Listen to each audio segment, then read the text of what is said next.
Thanks so much, Keith. It's Debbie Georgianni here with Adam Blai. We are on Friday. We made it through the week, and it's been so amazing to kick off the month of Mary. We've done it, I think, in a very strong way on Morning Joy. We're really happy about it, and we'll continue to do it throughout the whole entire month of May, Adam. But it is Friday leading into the weekend, and our show on tomorrow, 10 a.m. Central, 11 a.m. Eastern, is all devoted around the Blessed Mother. And so we'll be talking about her role in spiritual warfare and Marian apparitions and all of that, which is exciting for our Spirit World listeners. So please tune in tomorrow and share it with your friends and like us on Facebook at the Spirit World Podcast. Okay, so Adam, now I have to switch gears a little bit because I personally think the Blessed Mother is would not be happy about this movie that's coming out today in the movie theaters. It's one of many that we have been warning people since the beginning of the year that these things are happening on cable TV, they're happening streaming services, and they're happening in the theaters. And here comes another one. Here's where I find this one disturbing because it has a PG-13 rating. It's a horror film. It's PG-13, not rated R. So that in and of itself will just get parents who aren't really focused on what's going on to just look at the PG-13 and say, it's harmless entertainment. Let my kids go out to the movies. They haven't been out with their friends in a while. Well, the movie is called Tarot, and the trailer itself, I think, is very disturbing. It's creepy. It has a lot of guttural sounds, and it's just not. I think they're trying to somehow scare people with that adrenaline rush to come see it because it's with all these creepy things that could happen. But quite honestly, Adam, in my opinion, when you start lowering the rating down to PG-13, it being a horror film, but then having these tarot cards, that to me is just a softball introduction into this kind of game playing that kids are doing as a form of entertainment. So Adam, pick up there about this film, and then also how the parents and kids who are listening right now to Morning Joy better be really careful if they start dabbling in tarot cards. Yeah, so the first thing to put all this in context is there is normally a use for telling stories that are scary. If we think back to old folk tales and fables, the idea of the troll under the bridge that grabs little children, that story was designed to keep kids from wandering and crossing bridges on their own or playing around near water where it could be dangerous. There was a value in that story because it kind of warned the kid about some real world danger. And then there's, the storytelling where we are kind of inoculating ourselves against fear in case we encounter it for real in real life. Like everybody's interested in detective shows and TV shows about crime are incredibly popular. We kind of enjoy sitting back in a safe environment and seeing how crime plays out and kind of imagining if we were there and the thrill of a bit of a rush and, oh my gosh, I can't believe somebody did that. And it kind of inoculates us against the fear if we were to encounter something in life. And so there's a certain value in telling scary stories, but here's the difference in our age. And this is a big, big difference. We are now celebrating and normalizing the occult and black magic to a large extent, particularly with younger folks that have not taken the lessons that are passed on by the various world religions that warn against these things. And so when you tell a story like this and you make a movie like this, that normally it would warn against tarot cards, it would basically say, these things are scary and dangerous, here's a cautionary tale, don't go play with this stuff. That would normally be the message that you would take home from that. But the problem is now there are people that think it's really cool and exciting to have scary things shock them and possibly hurt them. That's what the paranormal TV shows are teaching us. And the tarot cards are being normalized within Wicca and witchcraft as valid forms of divination. And so it's kind of glamorizing, well, it's scary, but it's also glamorizing it all. And it's making the people, usually young women, are usually the target for movies like this in terms of the main characters, because that's the person that's going to most identify with the feelings that somebody is maybe wrestling with at that time around puberty and shortly after puberty and all of that. The danger is that, in a sense, this is a film that beckons as opposed to warns. Well, and the characters are female in this tarot movie, a lot of them. And let's face it, women can express fright and scream and have all those sounds that are associated with fear and, being attacked and everything. And so it again, hypes up and revs up all those emotions, right? And, you may be listening to Morning Joy and you're thinking, well, okay, Adam and Debbie, thanks so much. You've told us about all these shows on TV and streaming and now these things that are coming out in the theaters. Well, Adam and I are going to continue, I hope, until we take our last breath, trying to warn everybody, because this is dangerous, very dangerous. And I think I agree with you so much, Adam. As a matter of fact, one of our listeners sent in a comment saying it bothers them to see so many of the witchcraft paraphernalia prominently displayed at Barnes & Noble. So true. I mean, it's right there in our faces, and it's getting, and before you would see it in like corners of places and stuff. And so like maybe the older adults, more mature adults, if you will, were looking at it, and the kids were playing with age appropriate kid stuff. But now it's down to age 7, age 8, age 9. I mean, you're talking, these are little kids. No wonder we have such confusion in this world. Look at all the gender confusion and all sorts of things. I mean, if you're going to start twisting these kids' heads at such an early age, they're not going to know what to believe, who to believe. Not even their parents, because they've seen this at Barnes and Noble, a bookstore, right? So you can't even you can't even send your kids into the bookstore saying, "Hey, go pick out a book." They're going to be faced with this as soon as they go in. I mean, this is so. Adam, we really have to, I believe, push back and not see these things and reject these things and voice our concerns when it's appropriate and say, enough already. Let our kids be kids, right? Yeah. So if you'd indulge me, excuse me, I'm under the weather too. So well, I think I passed you that virtual frog this week. I'm so sorry. Please forgive me. No, it's okay. Let me share a real cautionary tale. And I've shared this story before, but it bears repeating because it's so clear. So, young lady raised by a single mother in a country in South America. Mom was working, and so grandma did the babysitting and basically raised her when she was very little. Grandma was the local fortune teller and essentially witch, potions, herbs, love potions. I don't know about cursing, but definitely the other things, and then used tarot cards as the main form of divination that was sold to people. Well, she grew up on Grandma's knee, quite literally, from an infant, and so during the day, Grandma would be reading the cards, and she would be watching because she was sitting right there on her knee, so literally, with her little hands on the table, and they were inches away from her nose. So she grew up learning these things passively. Came to the United States later, had no problems in life, very, very, very sweet and kind person. Went to college here. Friends were playing with tarot cards in the dorm room. She had never read tarot cards in her life, but she knew more about it than most professionals would.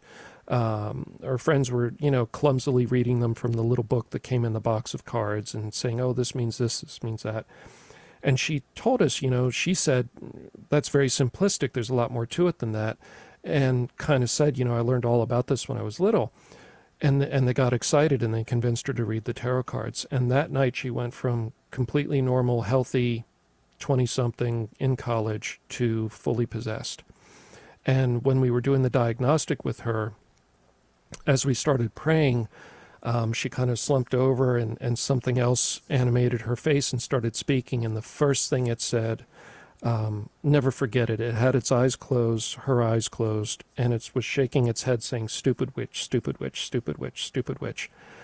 And eventually it said, that stupid witch put me in this sweet, pious girl. And I had to sit there for 24 years, and I couldn't do a single thing to her until she finally read the cards. Oh, no. So here, this innocent child being at her grandmother's house, and this happens to her, and then this demon was attached and couldn't do anything until she... Because Jesus didn't allow it. Didn't allow it until she chose. Until she chose. Wow. No, I'm not saying that everybody that plays with tarot cards will end up possessed. Her grandmother was given authority by her mother and also had some authority as a grandparent and probably did other things. Sure. So I'm not saying Sure. it's as simple as you read tarot cards and you end up possessed. But my point is that it is regarded as such a serious sin by God that that's what loosed that state on her. Wow. I know I've heard you share that story a couple times before, but we have new listeners every time that tune into the radio. So this is very important information that we're trying to get out there very quickly. And we believe a good use of the radio airwaves to warn families so they can protect their kids. So this movie comes out today. Please find a different movie for your children to go see. And whatever you do, I wouldn't go see it with them. I don't think I just don't give them money. I wouldn't do it. That's what I would say. Do what you want to do. But if it were me and I was still raising kids, I would not take my kids to this movie at all. But we're going to send it back to Keith. When we come back, Adam, let's talk a little bit about the breaking of the commandments when people do dabble in this kind of stuff. And you mentioned the word divination. Let's talk a little bit more. I mean, I know what it means, but let's talk a little bit more for our listeners that have just tuned in, what exactly that means.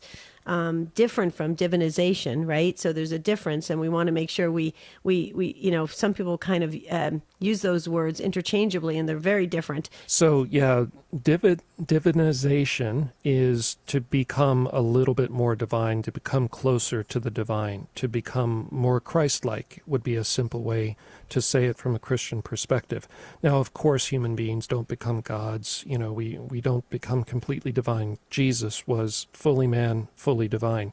But we can get closer and act more like Christ. Right. So that process is, in a sense, the process of conversion, right? Growing closer to God in life. Divination is very, very different, and that is seeking hidden information, either about the future or about people and places that we don't have access to. So, on the other side of the world, or what somebody's doing right now, and you have no way of knowing that normally. But the most common form of it is the future. Now, we know that scripturally we are to leave the future to God, and it's a big problem in general, because when you seek to learn about the future, at a basic level, you're telling God, I don't trust you. I don't trust your providence. I don't trust your plan for my life. I need secret hidden information to get an advantage right now, and I'm going to get it through this other either person with supposed powers or this other spirit. And I'm not going to wait for you, God. That's that's a big one. Yeah. I've got to get it ahead of time. Go ahead. Right. Yeah. I'm not going to wait on your providence. I'm not going to trust your providence and your plan for my life. Now, that's the general, what you're essentially telling God. It's also a violation of the first commandment, and here's why. You are either putting spiritual faith in a person with supposed gifts that are of an unknown source, or you're being more honest, or they're being more honest, and you're putting your faith in a spirit that's connected with them that may be able to get this information, because human beings on our own cannot see the future. It's something that's either imparted by God, which has happened, a few times with prophecies, that's been given to prophets. God the Father knows the future. He knows all. He's outside of time. God can choose to do that. But when we choose to do that, we are implicitly or explicitly appealing to a created spirit, something other than God, some spiritual force, because the human on their own can't do this. Though I know some people will say, well, no, my Aunt Matilda had a gift and she could see the future. Well, a human being, and a normal human being with no spiritual assistance, cannot see the future. So you're breaking the first commandment because you're turning to some other spirit other than the Creator for either comfort, information, or power. And in this case, it's information. So you're breaking your friendship with God. You're entering into a state of mortal sin, which is spiritual death, meaning if you were to die at that moment, God forbid, you would be damned because you had chosen to be in a state of spiritual death. Now, it's a mortal sin if you know that it's a violation of one of the commandments and you choose to do it anyway. So if you didn't know and you just played around this as a parlor game in the past and you didn't understand it was a violation of the first commandment, don't freak out and think you have to run to confession. Now that your conscience is informed, you're going to be held to that standard and that you are violating the first commandment. So don't be overly concerned about things that you did earlier and maybe in college, or you did this once or twice. do take it to confession, but don't think of it as an emergency if you didn't know before. And a strong act, if you're not Catholic, a strong act of contrition, ask for forgiveness and reject it all of it, and say that now that you know that you broke the first commandment, you want nothing to do with it whatsoever. Right. Mm-hmm. Right. And the other clue about divination and seeking hidden secrets, hidden information, another clue that it's demonic is that is one of the classic signs of possession. So the classic signs of possession is knowing all languages. Schizophrenia doesn't make you suddenly fluent in ancient languages. Reacting to the holy when it's not obvious. So being able to detect if something's blessed or if a box has something holy in it or not. Mm-hmm. Every time, 100% accuracy. Number 3 is knowing hidden things, knowing secret information, secrets about people, information about the past that you would have no way of knowing. Mm-hmm. That's actually one of the signs of possession, because only a demon can do those things. Now, right. God the Father, Jesus can do those things. Yes, but in terms of down here in outside of the prophets, as we mentioned in the Old Testament, mm-hmm. that's something that demons do to entice people to break the first commandment. Right. So we only have a couple minutes left, but I want you to just confirm, and clarify things for those that are listening. A lot of saints would give information about the future. A lot of saints did that. Mm-hmm. But now what you are saying is that God gave them instructions, or gave them the insight, or gave them permission, and all of the above to do that. That wasn't they were relying on their own gifts or talents or special abilities to do it. That was something that was actually transmitted through that particular saint, probably for that particular person, right? Right. And the big difference is the same difference between ghost hunting and a poor soul in purgatory. So when you're doing ghost hunting, you're doing necromancy because you're calling the dead to have a conversation with them and get information from them or get some insight into the spiritual world. You are calling the dead. When a soul in purgatory comes and asks for prayer, we're not calling the soul in purgatory. God sends them. They don't interrupt in a bad way, but they interrupt your life. You're not expecting it. You're not looking for it. You weren't trying to make it happen. God just sent the poor soul to petition the living, usually a priest, by the way, mm-hmm. To pray for them. So in the case of the saints, it's not that somebody went to the saint and said, hey, I want to know what the lottery is going to be next week. Can you ask God? It wasn't that somebody was prompting them and saying, I want you, give me with your privileged access to God, I want this information. It's something that's given to a spiritual child or in the confessional or in some other circumstance that is designed to help that person in their spiritual life. It's not just given for secular, random, mundane reasons. Right. And it's certainly not for money. Yeah. And it's something that God does. It's not that the saint is in charge of that or exercising this, like a magic wand or something. Okay. Perfect. Well, I think we did it. We got through the week, but we're heading into the weekend. Thanks to all the Morning Joy weekday listeners for putting up with us as we were a little bit under the weather, but we wanted to stick with you with new content for the Next Right Thing, because there's a lot happening, guys. That's why you got to tell your friends about Morning Joy. We've got a lot more coming out in the next few months that's going on in the world, and we want all of us to be fully aware so we can stay fully focused, right? Amen, Adam? Amen. Yeah, okay. And just avoid these movies. Don't put those images in your mind, because once they're there, they tend to stick. That's right. But catch us tomorrow. Tomorrow is a live show on the Blessed Mother and at the Spirit World at 10 a.m. Central, 11 a.m. Eastern. We expect your phone calls, and we'll send it back to our wonderful host, Keith Downey.